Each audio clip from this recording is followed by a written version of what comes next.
మొదటి కొరింథీయులు రాసిన పత్రిక 1వ అధ్యాయం 2-9 వచనాలు చదువుకొని ఒకసారి వాక్య భాగంలోకి వెళ్దాం. కొరింథీయులోనున్న దేవుని సంఘమునకు అనగా క్రీస్తు యేసునందు, ఇక్కడ అనగా క్రీస్తు యేసునందు పరిశుద్ధపరచబడిన వారై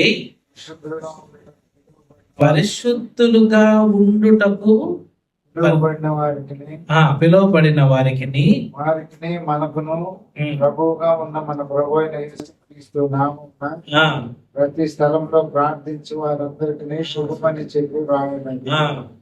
మన తండ్రి అయిన దేవుని నుండి ప్రభు అయిన యేసుక్రీస్తు నుండి కృపా సమాధానంతో మీకు కలుగుతాను. క్రీస్తు యేసునందు మీకు అనుగ్రహింపబడిన దేవుని కృపను చూచి ఈ విషయమై నా దేవునికి ఎల్లప్పుడూ కృతజ్ఞతాస్తుతులు చెల్లించుచున్నాను. క్రీస్తును కూర్చిన సాక్ష్యము మీలో స్థిరపరచబడినందున ఆయన యందు మీరు ప్రతి విషయంలోనూ అనగా సమస్త ఉపదేశములోను సమస్త జ్ఞానములోను ఐశ్వర్యవంతులైనది కనుక ఏ కృపావరణందుకు మీరు మన ప్రభు అయిన యేసుక్రీస్తు ప్రత్యక్షత కొరకు ఎదురు చూస్తున్నారు. మన ప్రభు అయిన యేసుక్రీస్తు దినమందు నిరపరాధులై ఉన్నట్టు అంతం వరకు ఆయన స్థిరపరచును. మన ప్రభు అయిన యేసుక్రీస్తు అన్న తన కుమారుని సహవాసమునకు మిమ్మల్ని పిలిచిన దేవుడు నమ్మదగిన వాడు. ఇక్కడ ఈ నాకు అద్భుతంగా అనిపించాయి ఈ వర్సెస్ గమనిస్తా చదువుతున్నప్పుడు. ఇక్కడ నాకు అనిపించింది ఈ 2వ వచనంలో ఇవన్నీ మనము అనుకునే ముందు డిస్కస్ చేసుకునే ముందు ఈ 2వ వచనంలో కొరింథీయులోనున్న అనేది ఉంది కదా. కొరింథీయులోనున్న అనేది బ్రాకెట్లో పెట్టి ఆశ్రయ ప్రార్థన మందిరంలో ఉన్న అనేది పెట్టుకున్నాం అనుకోండి. అక్కడ నెక్స్ట్ ఏమని వస్తుంది?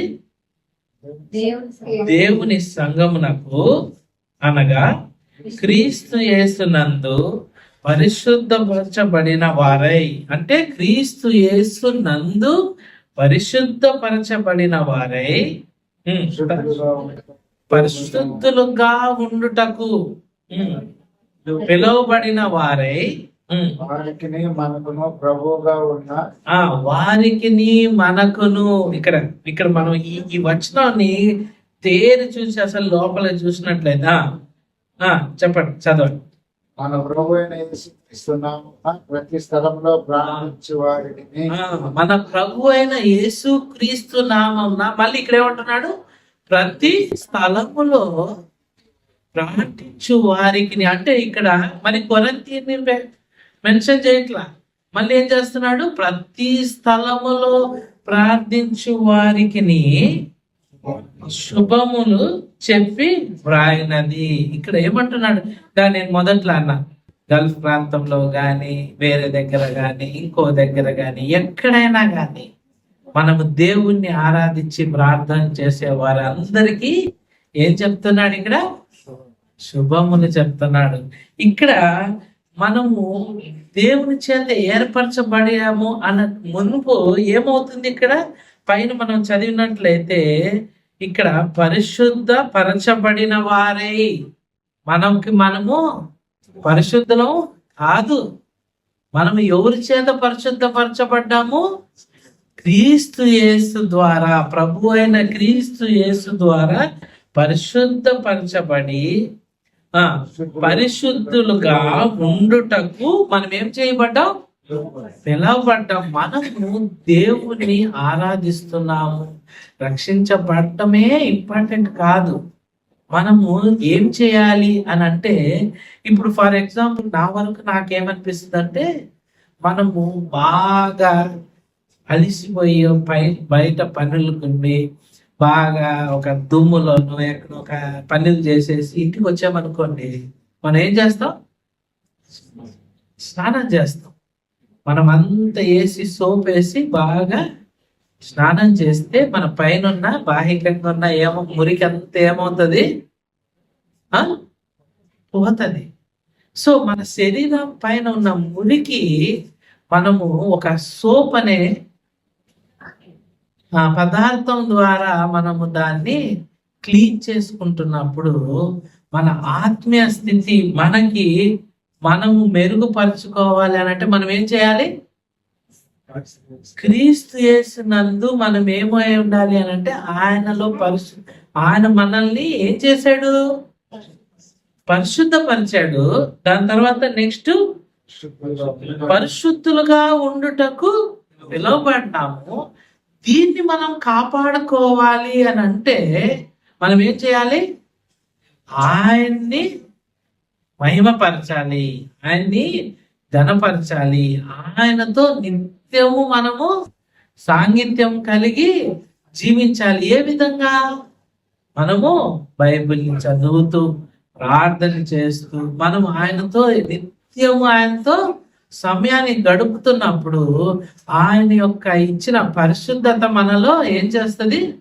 ఉంటది. అంతేగాని మన లోకరీతిగా మనం ఉంటూ మనం ఏదో చేయాలనుకున్నది మనం చేస్తూ మనము ఉన్నాము అనుకోండి, మనం ఆయన యొక్క పరిశుద్ధత కలిగి ఉంటామా? ఇప్పుడు అదే మనం అంతా స్నానం చేసుకోకుండా మన యొక్క మైలని మనము తీసివేయలేము. కాబట్టి ఇక్కడ ఏమవుతుంది? మనము వాస్తవానికి దేవుని చేత పరిశుద్ధపరచబడ్డాము. ఆ పరిశుద్ధపరచబడింది ఎవరి ద్వారా? ప్రభు అయిన యేసుక్రీస్తు ద్వారా. ప్రభు అయిన యేసుక్రీస్తుని మనం ఎప్పుడైతే పూజిస్తామో దాన్ని ఏం చేసుకోగలం? కాపాడుకోగలం. ఆ పరిశుద్ధతని మనము కాపాడుకోగలం. ఆయనతో నిత్యము సాంగిత్యం కలిగి ఉండగలం. దీనివల్ల ఏమవుతుంది మనకి అనంటే మూడో వచనాన్ని చదివితే మనకు అర్థమవుతుంది. మన తండ్రి అయిన దేవుని నుండి ప్రభు అయిన యేసు క్రీస్తు నుండి కృపా సమాధానము మీకు కలుగును. ఇక్కడ ఏమవుతుంది?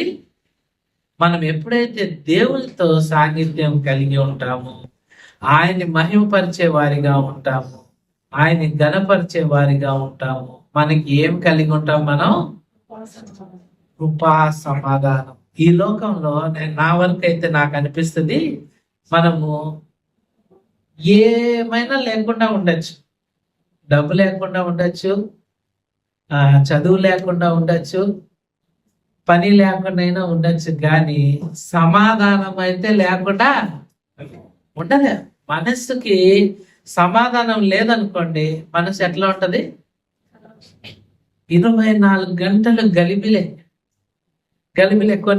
కొన్నిసార్లు నాకు వ్యక్తిగతంగా నాకు కూడా అనిపిస్తుంది, కొన్ని ఫైనాన్షియల్ గా కొన్ని ఆలోచనలు ఉన్నప్పుడు గలిబిలి, నిద్ర రాదు. మనకి తెల్లారుజాము 4 గంటలకు 3 గంటలకు కూడా మెలకు వచ్చేసి ఆలోచనలు వస్తూ ఉంటాయి. ప్రభువా ఏంటి ప్రభువా అన్నప్పుడు మనం దేవుడి మీద ఎప్పుడైతే ఆధారపడతామో, ఎవరు సమాధానం ఇచ్చేవాడిగా ఉంటున్నాడు? మన దేవుడు మన హృదయాల్ని సమాధాన పరిచేవాడిగా ఉంటున్నాడు. ఆ సమాధానం ఎవరి దగ్గర నుంచి వస్తుంది? మన ప్రభు అయిన యేసుక్రీస్తు ద్వారా వస్తుంది.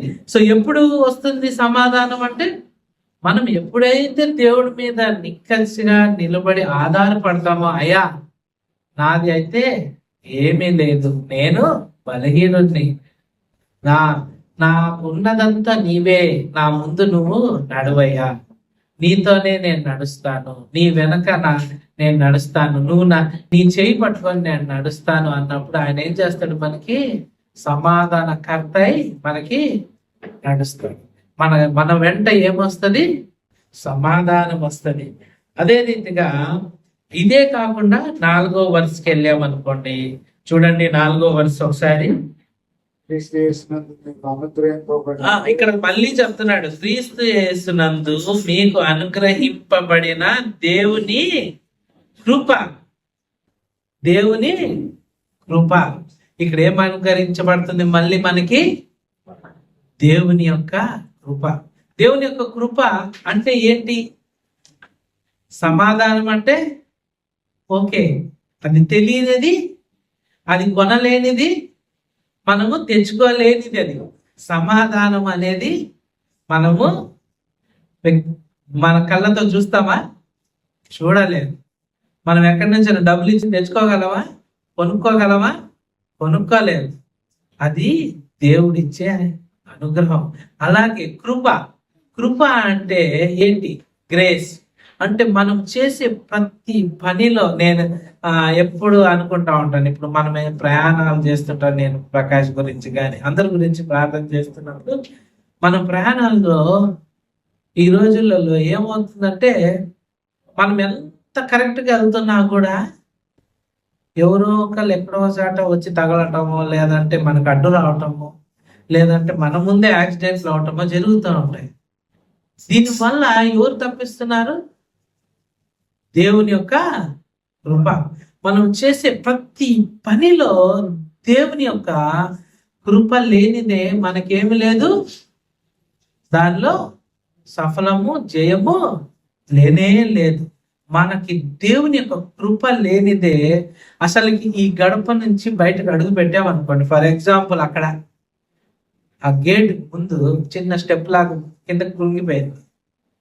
దేవుని యొక్క కృప లేదంటే ఆ కాలు అటు బయట పెట్టమంటే పడిపోయి కింద పడి కాలు ఎగిరింది. నిజంగా నాకు అనిపిస్తుంది, దేవుడు మన పట్ల కృప చూపిస్తున్నాడు కాబట్టి అది అట్లున్నా కూడా ఇంతకాలం ఏమి అవ్వకుండా వెళ్తా ఉన్నాం, వస్తున్నాం. దారిలో కానీ మనం చేసే ప్రతి పనిలో దేవుని యొక్క కృప లేనిదే మన జీవితము వ్యర్థం. మనకి దేవుని యొక్క కృప లేనిదే మనం చేసే పనిలో ఏమీ సఫలం అవ్వదు. సో ఇది ఎప్పుడు కృప మన పట్ల ఇస్తున్నాడు అని అంటే, మళ్ళీ మనం 2వ వర్స్కి వెళ్ళినట్లయితే మనం ఆయనతో కలిసి నడుస్తున్నప్పుడు, ఆయనతో అంటు కట్టబడినప్పుడు, ఆయనతో మనం ఆధారపడినప్పుడే మనకి ఇవన్నీ వస్తాయి. మనకి ఈ 3వదిగా సమాధానము, కృప. 3వది, 4వది 9వ వచనం ఒకసారి చదవండి. ప్రభువైన యేసుక్రీస్తు అను తమ కుమారుని సహవాసమును ప్రకటించిన దేవుడు. ఇక్కడ ఏమంటున్నా అంటే సహవాసము. సహవాసం అంటే ఎవరితో సహవాసం చేయాలి? ఇక్కడ ఇప్పుడు మనం ఇక్కడ వచ్చి ఆరాధన చేస్తున్నామంటే ఎవరితో కలిసి ఆరాధన చేస్తున్నాం? ఒక సంఘముగా ఒకరినొకరు మనము కూడి మనల్ని ఆదరించుకుంటూ, దీనికి సహాయకరంగా యోహాను సువార్త 14వ అధ్యాయము చదివినట్లయితే, యోహాను సువార్త 14వ అధ్యాయము 23వ వచనం. యేసు ఒకడు నన్ను ప్రేమించిన వాడు నా మాట గైకొనును, అప్పుడు నా తండ్రి వాడిని ప్రేమించును, నేను వాని యొద్దకు వచ్చి వాని యొద్ద నివాసం చేతును. నన్ను ప్రేమింపని వాడు నా మాటలు గైకొనడు. మీరు వినుచున్న మాట నా మాట కాదు, నన్ను ఇక్కడ ఏమంటున్నాడు? మళ్ళీ ఒకసారి ఒకడు నన్ను ప్రేమించిన ఎడల వాడు నా మాట గైకొను. ఇక్కడ ఒకడు నన్ను ప్రేమించిన ఎడల నా మాట గైకొనను, అప్పుడు నా తండ్రి వాణిని ప్రేమించును. మేము వాని వద్దకు వచ్చి వాని యొద్ద నివాసం వాని యొద్ద నివాసం. ఎంత గొప్ప భాగ్యం అనేది. అసలు మన దగ్గర ఎవరు వచ్చి నివాసం చేస్తారంట? దేవుడు వచ్చి మనతో నివాసం చేస్తాడు. నిజంగా దేవుడు వచ్చి మనతో నివాసం చేయటం అంటే దానికంటే ధన్యత లేనే లేదు. ఎప్పుడు దేవుడు వచ్చి మనతో నివాసం చేస్తాడు? దేవుని మాట ఎప్పుడైతే విన్నప్పుడు. నాకు ఈ సువార్తలు చదువుతున్నప్పుడు యేసు ప్రభు గారు వారు చెప్పిన మాటలు వింటా ఉంటే ఒళ్ళు జల్లరిస్తా ఉంటుంది. అసలుకి అద్భుతమైన మాటలు ఆయన నాకు ఇవన్నీ ఈ సువార్తలలో యేసు ప్రభు చెప్పే మాటలు చదువుతుంటే మళ్ళీ రిపీటెడ్ గా అసలుకి ప్రభు నిజంగా 2000 years బ్యాక్ స్టిల్ ఆయన చెప్పినవి మనం ఈ రోజు కూడా పాటిస్తున్నాము అని అంటే ఎంత అద్భుతంగా అప్పట్లో బోధించాడు అనేది మనం గమనించినట్లయితే ఆ అసలు అది నా వరకు నాకు అనిపిస్తుంది ఆయన యొక్క బోధలు వినేవాళ్ళు ఎంత అదృష్టవంతులో. అసలు అవి వింటుంటే వాళ్ళ అప్పట్లో అక్కడ ఉన్న సన్నివేశాన్ని మనం వర్చువల్ గా కానీ గమనించినట్లయితే వాళ్ళు ఏమైపోయారు, మైమర్చిపోయారు. వాళ్ళు ఆయన ఎక్కడ పోతే అక్కడికి గుంపులుగా వెళ్ళిపోతా ఉండేవాళ్ళు. భోజనం తీసుకోకుండా వెళ్ళిపోయారు. ఆయన వాళ్ళని చూసే కదా ఈ సూచక్రియలు చేశాడు. అంటే అంతమంది సమూహము ఆయన వెనకాల వెళ్తున్నట్టు ఒకళ్ళు ఇద్దరు కాదు, అంతమంది సమూహం ఆయన దగ్గరికి వెళ్తున్నారు అని అంటే ఆయన ఒక బోధలు ఎంత అమృతం లాగా, అంటే అద్భుతంగా, ఎంత వినసొంపుగా ఉంటాయి అనేది మనము దాన్ని ఊహకి అంతని. అసలుకి ఆయన ఒకసారి గలిలయ సముద్రంలో ఏం చేశాడు, అక్కడ ఏమంటాడు, ఆ దోణి మీద అక్కడ వచ్చిన జనాంగము ఆయన మీద ఆయన ఏమంటాడు, దాన్ని కొంచెం లోపలికి అంత మంది నిజంగా ఆయన ఒక్కోసారి నాకు అది ఒక ఇది ఆ విజువలైజేషన్ ని మనం చేసుకున్నప్పుడు అక్కడ ఉన్న సిచ్యువేషన్ ని ఎంత అద్భుతం అనిపిస్తుంది అంటే యేసు ప్రభు వారి గురించి. అటువంటి దేవుడు మనతో ఇక్కడ ఏం చేయాలనుకుంటున్నాడు, మన ఇంట్లో నివాసం చేయాలనుకుంటున్నాడు. నిజంగా మన దేవుడు మనతో నివాసం చేయాలనుకున్నప్పుడు అటువంటి యోగ్యత కలిగి జీవిస్తున్నామా, మనం ఆయన యొక్క చెప్పిన ఆయన ఆజ్ఞని నటిస్తున్నామా? ఆయన ఏమన్నాడు, ఆయన కేవలం నన్ను నమ్మండి, నన్ను వెంబడించండి, మీ హృదయంలో నాకు చోటు ఇవ్వండి అని. కేవలం అది మనము విశ్వాసం, ఆయన మీద విశ్వాసం ఉంచటము మనం చేయాల్సిన ఒక చిన్న అని. అటువంటి విశ్వాసం కలిగి ఉన్నప్పుడు మన దేవుడు అద్భుతాలు అన్ని క్రియలు చేస్తున్నాడు. ఆయన పైనుంచి చూస్తే సమాధానం ఇస్తున్నాడు, మనల్ని పరిశుద్ధపరిచాడు. దాని తర్వాత దేవుని కృపచేత మనల్ని నడిపిస్తున్నాడు. ఇప్పుడు మనము మనం ఆయన్ని ఒక సంఘముగా కూడి ఆరాధిస్తున్నప్పుడు ఆయన మన మధ్యలో సహవాసం చేస్తున్నాడు. నిజంగా మనము దేవుని సన్నిధిలో ఉన్నాము అని అంటే మనం ఏం కలిగి ఉండాలి, భయం కలిగి ఉండాలి. ఎందుకు అని అంటే దేవుడు మన మధ్యలో ఉన్నాడు అని అంటే అసలుకి నేను చాలా సార్లు అంటే మన ఫ్రెండ్స్ అందరూ హైందవ సహోదరులు వీళ్ళందరూ ఉన్నప్పుడు మన డైలీ వాళ్ళు చూస్తుంటాం. వాళ్ళు మందిరం ఎక్కడో, దేవాలయం ఎక్కడెక్కడో ఉంటుంది, గర్భగుడి ఎక్కడో ఉంటుంది, లోపల రోడ్డు మీద పోతా కాళ్ళు చెప్పులు తీసేసి కింద నిలబడి దండం పెట్టుకుంటాం. రోడ్డు ఏంటి, రోడ్డు మీద అన్ని ఉంటాయి కదా, రోడ్డు అపవిత్రమే, నువ్వు నిలబడిన ప్లేస్ అపవిత్రమే, మరి చెప్పులు తీయడం ఎందుకు? ఇంకా అంటే దేవుని యొక్క ఇచ్చే గొప్పతనం, ఘనత. అయ్యా నేను నా వరకు చేయాల్సింది నేను చేస్తాను. అట్లాంటిది మనం ఏం చేస్తున్నాము, దేవుని మందిరంతో దేవునితోనే సహవాసం చేస్తున్నాం. మనకున్న గొప్పతనం అది.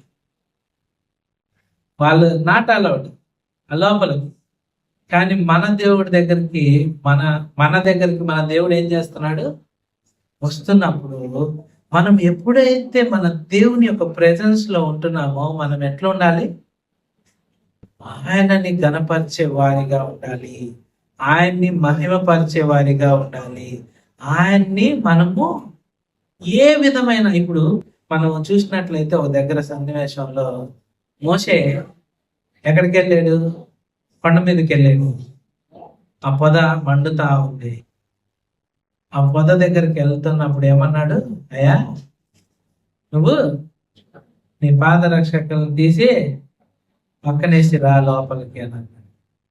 అంటే దేవుడిచ్చిన శరీరం అంతా దేవుడు ఏం చేశాడు? ఇక్కడ పవిత్రపరిచాడు, పరిశుద్ధపరిచాడు.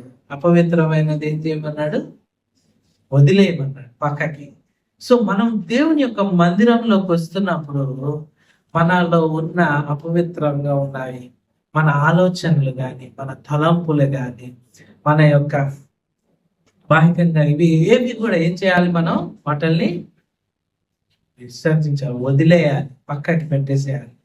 దేవుడి దగ్గర ఉన్నప్పుడు కేవలం ఏం చేయాలి? మనం దేవునికి మహిమార్థకరంగా ఉండాలి, దేవుణ్ణి గణపరిచే వారిగా ఉండాలి, దేవుణ్ణి హెచ్చించే వారిగా ఉండాలి. అప్పుడు మనతో ఎవరు ఉంటున్నారు? ప్రభు అయిన యేసు దేవుడు గారు ఉంటున్నారు. నిజంగా ఇంత గొప్ప ధన్యత ఎవరికి ఉండదు. ఎక్కడన్నా చూడండి, మీరు ఇప్పుడు ముస్లిమ్స్ కూడా చూడండి, మీరు వాళ్ళతో దేవుడు ఉన్నాడు అనేది వాళ్ళు ఉండదు. వాళ్ళు కరెక్ట్గా ఆ టయానికి రోజుకి 5 సార్లు కానీ 7 సార్లు కానీ ఎక్కడ పోయినా ఆ మస్జిద్లో పోయి నమాజ్ చేస్తారు. ఆ వాళ్ళు ఉన్న ప్రదేశాల్లో ఎక్కడైనా పోలేను అక్కడ పర్టికులర్గా అది మదీనా వైపు కార్పెట్ వేసుకొని వాళ్ళు. కానీ మనం ఎక్కడైతే ఆరాధిస్తుంటున్నామో అక్కడ ఎవరు ఉంటున్నారు? మన దేవుడు మనతో కూడా సహవాసం చేస్తున్నాడు. అటువంటి సహవాసం చేసే దేవుణ్ణి మనం ఏ విధంగా గణపరుస్తుంటున్నాము, ఏ విధంగా ఆయనకి మన యొక్క విధేయతని చూపిస్తుంటున్నాం, ఏ విధంగా ఆయనకి మన యొక్క భక్తిని చూపిస్తుంటున్నాం అనేది మనం గమనించినట్లయితే ఒకసారి. తర్వాత నెక్స్ట్ ఇంకోటి 8వ వచనంని చూద్దాం ఒకసారి. 8వ వచనం, మన ప్రభు అయిన యేసు క్రీస్తు దినమందు మీరు నిరపరాధులై ఉంటున్నట్లు అంతము వరకు ఆయన మిమ్మును స్థిరపరచును. ఇక్కడ ఏమవుతుంది? మనకి ఏమీ లేదు. ఇక్కడ మనం గమనించినట్లయితే మన వ్యక్తిగతంగా మనం ఏమీ చేయలేము. మనం అంతములో చివరి వరకు మనం ఆయనతో నిలబడాలంటే ఎవరు సాయం చేయాలి? ఆయనే మనల్ని స్థిరపరచాలి. మనం ఏమవుతున్నాం ఇక్కడ? వేస్ట్. మనం ఏమంటున్నాం? మనము ఒక కాగితం లాంటి వాళ్ళం అనమాట. Just white paper. దాని మీద ఏం చేయాలి మనం? మొన్న ఎవరో ఒక దగ్గర నేను చూసా ఇట్లా వైట్ పేపర్ని తీసేసి ఇట్లా ఇట్లా పెడితే పడిపోతుంది. అది ఎట్లా పడితే అట్లా ఇట్లా ఇట్లా పెట్టేసి వైట్ పేపర్ని వదిలితే ఇట్లా గాలికి ఎట్లా పడితే అట్లా ఆడి వంగిపోతుంది. దాన్ని అంతా ఇట్లా క్రష్ చేసి ఇట్లా పెడితే స్టిఫ్గా నిలబడి. అది అంటే మనము వాస్తవానికి మనం ఏంటి? బలహీనలం. మన వల్ల ఏమీ సాధ్యం కాదు. మనల్ని స్థిరపరచాలి, మనల్ని ఆశీర్వదించాలి, మనల్ని అభివృద్ధి పరచాలి, మనల్ని నడిపించాలి, మనల్ని పరిశుద్ధులుగా చేయాలి అని అంటే కేవలం ఎవరి వల్ల అవుతుంది? మన దేవాది దేవుడి యేసు ప్రభు వారి వల్లే. ఆయన లేకపోతే మనం ఏంటి? జీరో. మనము శూన్యం. ఒక బ్లాక్ హోల్ అంటారు చూసారా? అట్లాంటిది. మనం ఏ దానికి పనికిరాని మనల్ని ఈరోజు ఇక్కడ ఉన్న ప్రతి ఒక్కరికి ఈ సొసైటీలో ఎక్కడో చాట గుర్తింపు, ఎక్కడో చాట ఇక్కడ ఉన్న ప్రతి ఒక్కరికి ఈ సొసైటీలో ఎక్కడో చాట ఒక దగ్గర గుర్తింపు అనేది ఉందా లేదా? ఈ గుర్తింపు స్వదాగా మనకు వచ్చిందా? మనం ఎక్కడ పుట్టాం? బాబాయ్ మీరు ఎక్కడ పుట్టారు? పెట్రగుంటలో పుట్టారు. ప్రకాష్ సోమశిలలో పుట్టాడు. నేను ఆ గుంతకల్లో పుట్టాను. చివరికి మనం వచ్చి ఎక్కడ స్థిరపడ్డాం? విజయవాడలో స్థిరపడ్డాం. విజయవాడలో మనకంటే ఒక సర్కిల్, ఒక పేరు, ఒక అవసరత. ఇప్పుడు ఏదైనా కావాలనుకోండి, ఫలానా వ్యక్తి మోసెస్ గారిని కన్సల్ట్ చేయండి, ఆయన దీనివల్ల ఆయన పవన్ ఫలానా ప్రకాష్ కావాలి. ఒక్కొక్కరికి ఒక్కొక్క గుర్తింపు మనకుందంటే ఇది మనం చేసుకుందా. మనం పుట్టింది ఒక దగ్గర, పెరిగింది ఒక దగ్గర, ఈరోజు చివరికి రేపు ఎక్కడికి పోవాల్సిన వాళ్ళం, పరలోకానికి, దేవుని దగ్గరికి వెళ్ళి స్థిరపరచాల్సింది కూడా ఎవరు? ఆయనే. ఆయన స్థిరపరిస్తేనే మనము అక్కడ ఉండగలం. లేదంటే ఆయన టికెట్ లేదన్నాడు అనుకోండి, అయిపోయింది. మొన్న ఒక చిన్న జోక్ ఏంటంటే,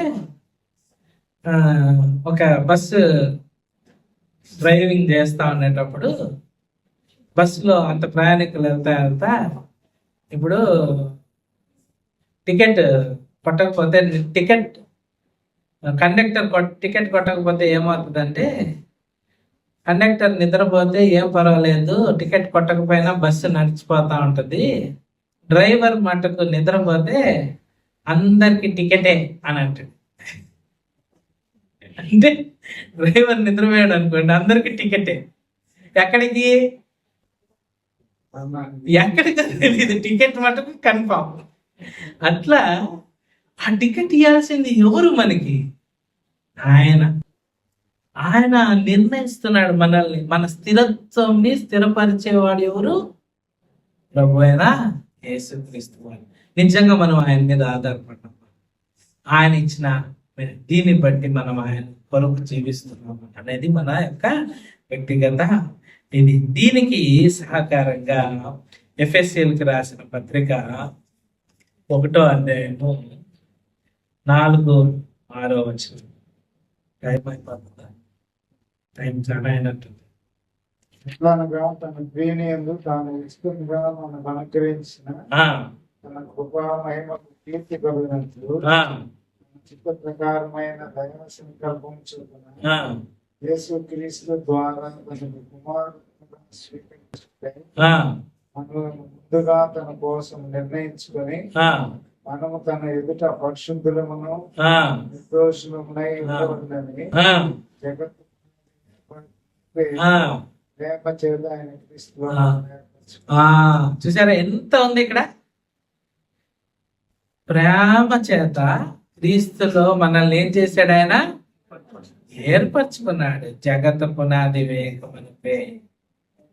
ఆ పైన వర్సెస్ కూడా చదివితే అద్భుతం. అసలుకి ఇంత జ్ఞానము అసలుకి ఆ భక్తులకి దేవుడు అనుగ్రహించి నడిపించాడు అన్నప్పుడు, నిజంగా అది చదువుతున్నప్పుడు ఎంత అసలుకి దేవుడు మన పట్ల ఒక విజన్, మన పట్ల ఒక ఆలోచన కలిగి ఉన్నాడు. మనకి ఈరోజు నాకు అనిపిస్తుంది, మనం ఒక ఫ్యామిలీగా ఉన్నప్పుడు, భార్య భర్త పిల్లలు, ఒక సమయంలో ఒకళ్ళ గురించి ఆలోచించినప్పుడు ఇంకొకళ్ళ గురించి ఏం చేస్తాం? మర్చిపోతాం. అంటే ఆలోచన రాదు. ఇప్పుడు సువన్ స్కూల్లో ఏం చేస్తున్నాడు అని ఆలోచిస్తున్నాను అనుకోండి, సునీత గురించి ఆలోచించలేదు, సైమల్టేనియస్. సునీత గురించి ఆలోచించాను అనుకోండి, సువన్ గురించి ఆలోచించలేదు. కానీ మనం ప్రభు ఇక్కడ మనందరి కొరకు ఆయన ఆలోచించి ఏం చేశాడు? ఒక బలియాగాన్ని చేశాడు. ఆ బలియాగాన్ని బట్టి మనం ఏమైపోయి ఉన్నాం? ఈరోజు పవిత్రపరచబడ్డాం. పవిత్రపరిచిన వారిని మన కొరకు ఏం చేశాడు? అక్కడ స్థిరపరిచాడు. మనకి మన పరలోక దీన్ని భాగ్యాన్ని ఆయన ఏర్పాటు చేసి పెట్టాడు. ఎంత విజనరీ ఆయన! ప్రతిదీ ఒక క్యాల్కులేషన్, ప్రతిదీ ఆ క్యాల్కులేషన్ లో మనం ఉన్నామా?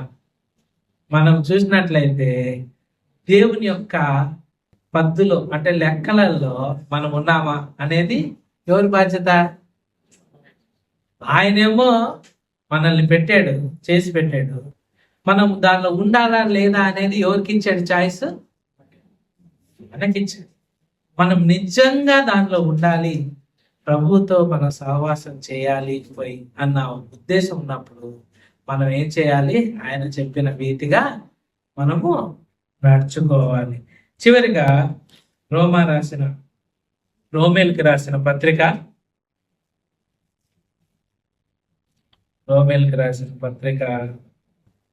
8వ అధ్యాయము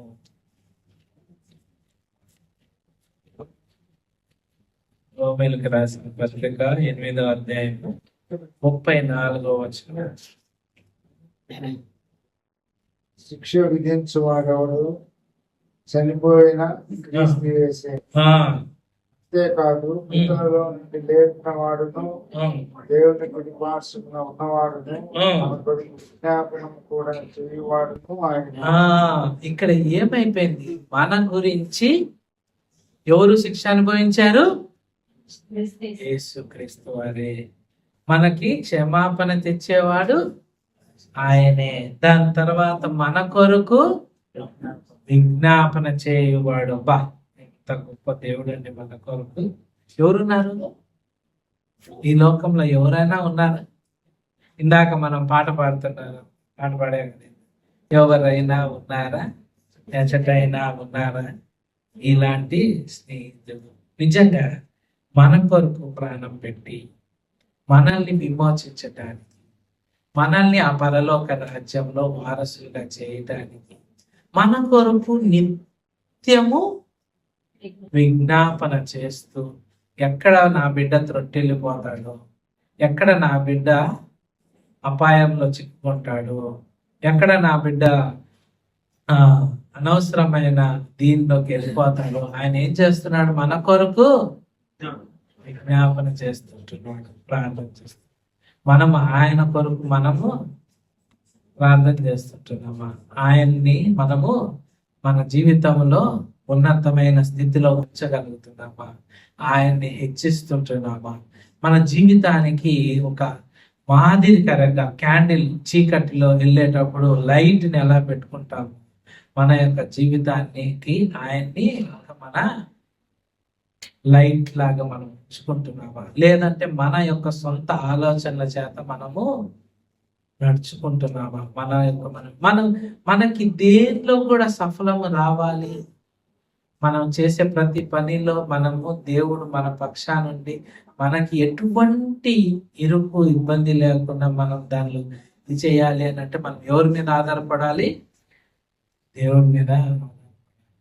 నిజంగా అటువంటి జీవితం కలిగి ఉన్నామా అనేది మనం ఒకసారి మనం వ్యక్తిగతంగా పరిశీలించుకొని దేవుడి మీద ఆధారపడుతూ మన జీవితం ఆయన కొరకు జీవిస్తూ ఉండటంకు దేవుడు సహాయం చేయగలగాలి.